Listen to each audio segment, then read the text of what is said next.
When you're driving, pay attention. That's all I'm trying to say. Don't get distracted by stuff. Why is this important?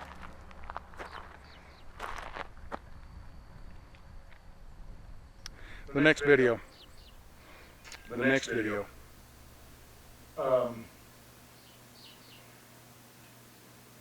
You'll want to pay it. You'll want to tune in.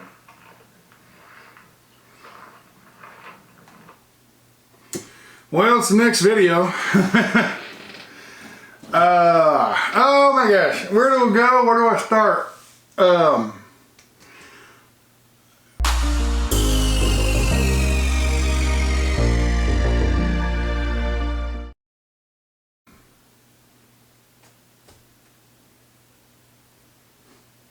Let's just tell you the story, I guess. All right, June 29th, actually June 28th. June 28th, I get home on Thursday the 27th, got home, and we were getting ready to go on vacation up to Colorado. We were going to leave on Saturday morning. So on Friday the 28th, decided I need to take the truck up to the shop, up to the mechanic, and let him work on it and do some maintenance stuff and whatnot. And usually when I take it up to my mechanic, if I take a week off or something like that, I'll take it into him and let him do his thing. It gives him time to do it. It's not like I got to have it by Tuesday. You know, he has all week to work on it. And I go in with a laundry list of little things to do. I need you to fix this. I need you to adjust that. I need you to look at this. You know, all these different things to work on, right? And then while you're looking at the truck, find something wrong, let me know, and I'll, you know, call me if it's an expensive thing. If it's not, just fix it. You know, if it needs a new fan belt, put it on. You know, I'd much rather pay for you to put a fan belt on than for it to break out in Arizona in the summer, you know, out in the middle of nowhere. You know, so you get the idea. Just maintenance. So here it was, Friday morning, actually it's Friday afternoon, trying to time it to where I can drop the truck off, and then Pam gets off of work. She can swing by the mechanic, pick me up, and bring me back home. Okay. So I left the house at about 1 o'clock in the afternoon to go out to my shop to pick up the semi, the bobtail truck, and take it up to the mechanic and let him work on it. She would bring me home, and then the next day we take off and go to Colorado on vacation. Okay. When we get done, we get home, the mechanic would be done with it, did all the things we need to do. I'd go by, pick the truck up, and be ready to roll again. That was the plan. Well, things don't go according to plan sometimes. I left the shop, or left the house, and it was, you know, like I said, 1 o'clock, and I still had some coffee in the coffee pot, so I poured coffee in the Yeti cup here, and got all the way out to the shop. I was in the pickup, drove all the way out to the shop, and realized, I left the coffee at home. Oh well. So coffee's still sitting on the kitchen counter. So I thought, well, I'd swing in and grab me a convenience store cup of coffee. I like to drink my coffee all day long, you know. So I stopped at this little convenience store, grabbed some coffee, and got on the highway, and I'm heading to Fort Worth to my mechanic. And you know, I'm driving along, and normally I reach over and pick up the coffee cup. Here at the desk, I pick it up like this, okay? But in the truck, the way the cup holder is, it's kind of far away, low and everything. It's kind of hard. You got to reach way around to pick it up from the side. So I usually pick it up from the top, kind of like this, you know? I pick it up like this, and as I bring it to my lips, I can rotate it, drink, and then set it back down, okay? Well, I got this here as a demonstration, solo cup. But let's just say this is a paper coffee cup with a plastic lid on it, just like you get at the convenience store or McDonald's or something like that. Anyway, I reached down, picked that up, and guess what happened? Yeah. I'm driving along, I pick it up, and just as I get it about right here, it falls off. And I'm holding the lid, but the cup falls down in my lap. While it falls down into my lap, it hits kind of right on my leg right here. And I'm like, I'm holding the steering wheel with one hand, got the lid in the other hand, and this cup is kind of like, ah! And I'm trying to catch it, and it falls over. I don't know if you can see this, but it falls over in my lap about like that, okay? Anyway, it falls over in my lap about like that. And I'm trying to hold it up and everything, and anyway, trying to hold it up in my lap, and the road is under construction at that point, and the road jogs just a little bit, not a lot, just like 3 or 4 feet, but it jogs just a little bit. And while I'm messing around with that, I go straight and the road kind of curves a little bit, and I'm like, oh, I'm in the other lane. So I adjust to get back in my lane. Well, when I adjust to get back in my lane, I go back to this cup of coffee in my lap, and well, here's what happened.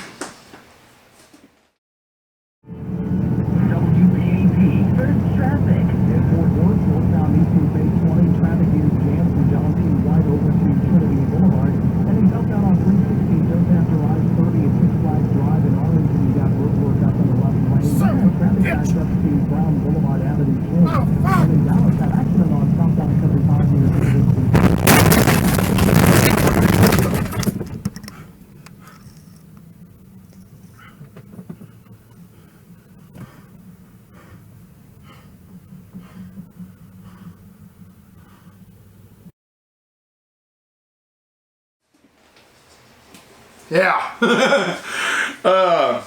Fall down, go boom boom. Obviously I'm okay. I'm sitting here talking to you. That happened on June 28th. We left the next day on vacation. They towed the truck to a wrecking yard, or the tow yard, and we just continued with our plans. Went on vacation, and if you look on the vacation videos hard, you can find, you might see my boo-boo. That's the only thing that happened, was a little scratch on my wrist. It kind of scratched and kind of peeled the skin back a little bit. It wasn't a deep cut, it was just enough to make it bleed. Put the flat skin back over, put a band-aid on, I was good, you know. It was a very minor scratch. For as bad as that accident was, and that's the worst accident I've ever been in. Hands down.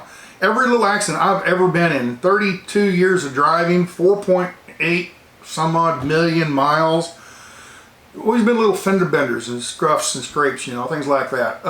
Just never anything serious. Never laid a truck over, any of that kind of stuff. And I was kind of joking around with, well, with Kirk and a few other people, but I was sitting there kind of joking around here a while back. I says, you know, 32 years of driving, 4.8 million miles, and I wrecked the truck on the last damn mile. It's kind of like, hey, we found it. Where'd you find it? Well, it was the last place we looked. Obviously. Hey, I found it. Let's keep looking for it. Obviously, it's the last place you look. So anyway, yeah, I wrecked it on the very last mile. Oh, what's going on? Anyway, so the truck is no more. It was tore up pretty bad. The front end was demolished. The radiator was completely broken loose. If you look on the front of a truck, there's frame rails that come from the whole length of the truck, the frame rails. They come up to the front. And there's these big cast iron, I think, or cast aluminum. I think they're cast iron brackets that bolt onto the front of the frame. And that becomes the cradle that holds the radiator system, okay? Both of those were broken half, okay? They were broken half, and especially the driver's side was folded up underneath the truck. The leaf spring was bent almost like a horseshoe. And the front tire was up about 1.5 feet higher than normal, and was back about 1 foot. It was a hard impact, really hard impact. The frame was slightly bent. I think the whole frame was kind of twisted. If you look at certain shots, it looks like the whole frame is twisted. Don't know, they never got that far on it. Up at the very front, on the front left frame, you have your frame members, your passenger side and your driver's side frame. The frame was bent in about 2 inches, you know, just kind of bowed in. And I didn't know. I was actually talking to the adjuster about it. I said, I don't know if that's actually bent, or it's just like one of the cross members is pulled back and bent, and it's got tension on it. As soon as you take that loose, it would spring back. I don't know. But anyway, I guess it really didn't matter on the frame, because there was enough damage to the truck. When you get into the body shops, everything on a truck is expensive. Everything. A whole new hood, all new headlight pods, grill, all of that stuff. Of course, the bumper. The radiators, all the radiator systems, the air conditioning, the air-to-air, the radiator, all of that was damaged, broken free, and was actually sitting at a 45, like a diamond shape. It wasn't square, it was at an angle inside there. They were thinking the harmonic balancer was bent or damaged in some way, and if that's the case, they got to take the crank and all that kind of stuff out of the truck, or rebuild it, I guess. I'm not a mechanic on rebuilds on stuff. I think that's what they have to do. And if they got to take that all apart, well, there's $20,000 worth of repair just in the engine alone, let alone all the damage in the truck. So that was the big monkey in the, you know, the gorilla in the room was the motor damaged, and they were kind of back and forth on, should we repair it, should we total it, should we repair it, or should we total it? So we've been playing this back and forth for a month and a half now. Finally yesterday we signed paperwork and they've totaled it, and they're just going to mail me a check. Check's in the mail. Check's in the mail, right? Anyway, so with that, truck is gone. Bye-bye. It is history. Surprisingly, ARI, I got to give you sleeper, zero damage to the sleeper. None. I mean, it was as hard of an impact as that was. You'd think a cabinet door would break off or something. Nothing. The water tank, 30-gallon water tank. Let's see, 30 times 8 pounds a gallon. That's 240 pounds. 240 pounds, totally strapped in, never moved, never budged. You know, did I get that right? 240. Yeah. Anyway, yeah,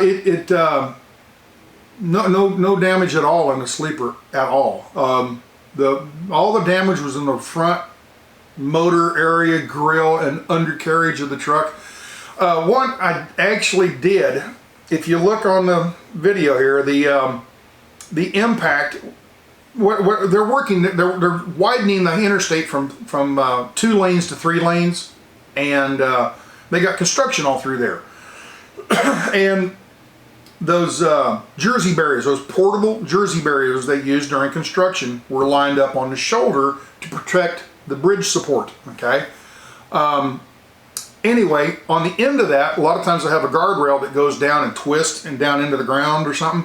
But on these construction zones, they just put these compression accordions. I don't know what else. You know, they're airbags basically. Some of them are the orange barrels that have sand or water in them. These were just, you know, interlocking horseshoe-shaped guardrails that had a big airbag in between them, and they just had all these different sections. Anyway, that completely crushed. Once it completely crushed and couldn't crush anymore, that turned into a pole vault. Let's say this is the barrier going down the highway. This is the end of the barrier, okay? And here I'm coming down the road, and I hit it head on, okay? I hit that head on, and as those compression things fold up, they get to a certain point where they can't collapse anymore, and it just turned into a pole vault basically, and it pole vaulted the truck up.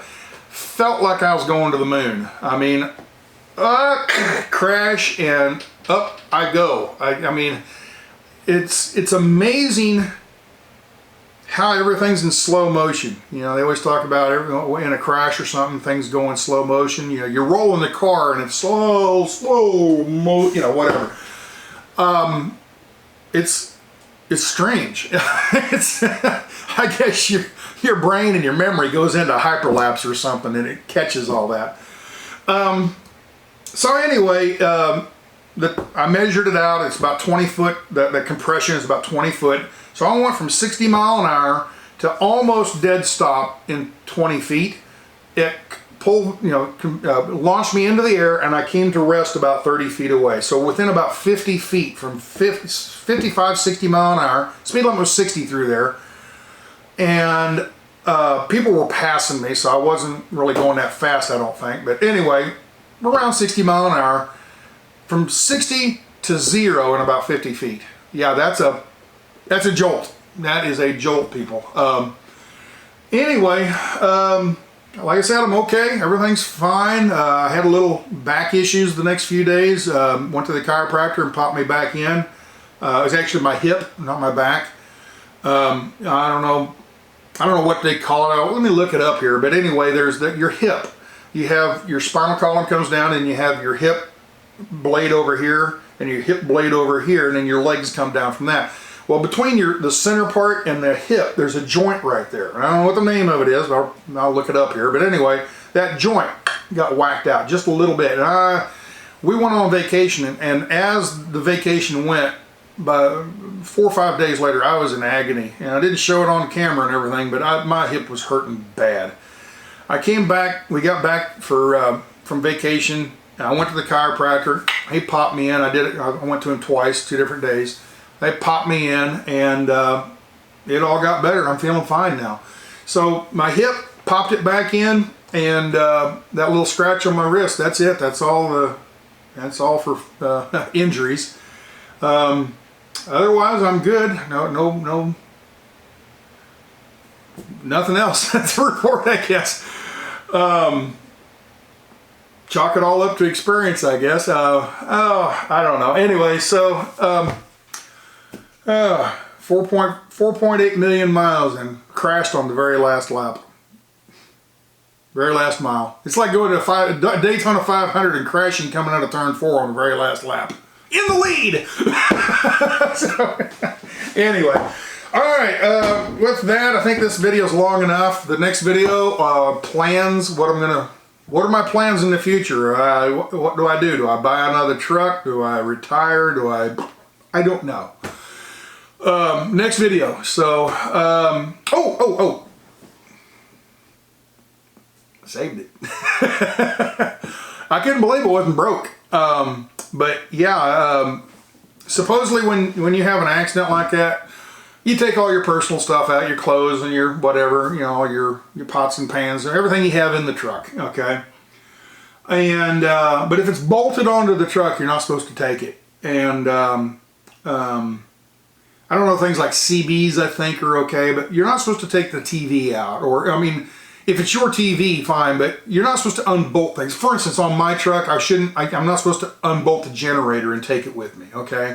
It's part of the truck. Well, this was bolted to the truck, so I wasn't supposed to take it, but I asked the guy, and he goes, yeah, don't worry about it, take it, you know. They're not interested in it. The salvage yards aren't interested in this. They're interested in the motor and the tranny and the sleeper and all that kind of stuff. So, but anyway, I did save it. It will be on the next truck, or it'll be on an RV someday. I don't know, but it's here. And as you can tell, my mood is good. I'm not all down in the dumps. I wished it wouldn't have happened, but you know, I walked away from it. As they say, all landings you can walk away from is a good landing. Well, I guess it goes for truck wrecks too. With that said, see y'all later. Next video, we'll talk about future plans, and next video, this is what I want to do. The next video will be raw footage of the accident, okay? This is a long-winded video of me talking about the accident. The next video, and I actually probably put it up tomorrow, okay? The next video will be of raw footage of the accident, maybe some pictures or whatever of the accident, okay? The remnants or the aftermath, so to say. I'm going to keep it very short, less than a minute. This is the kind of video I'd like you guys to pass on to like Facebook and places like, spread it around. Think of it as a, what do they call them? Public PSA, public service announcement, you know? So, wear your seatbelt kind of thing. And yes, I had my seatbelt on. That's, you know, if I wouldn't have had the seatbelt on, I probably wouldn't be talking to you. I probably would have been hurt real bad. So seatbelt saved me, really. You know, and I wear it. I've always worn that seatbelt. People think that I don't, but I do. Especially once I get up to highway speeds. I might get up, you know, get in the truck and go drive around parking lot or whatever. But once I get up to get on the on-ramp, and as I'm getting on the on-ramp, I realize, oh, I'm going kind of faster. Reach over and click. And I did that. On this accident, I had just left this convenience store, got on the on-ramp, and as I was taking the on-ramp, I reached over and I clicked it, and a half a mile later, crash. I mean, Yeah, maybe I ought to put it on before I turn the key, huh? I don't know. So, anyway, all's good on my end, I guess. Sorry. We're going to, next video, next talking video, we'll talk about future plans and where we're going to go from here. So,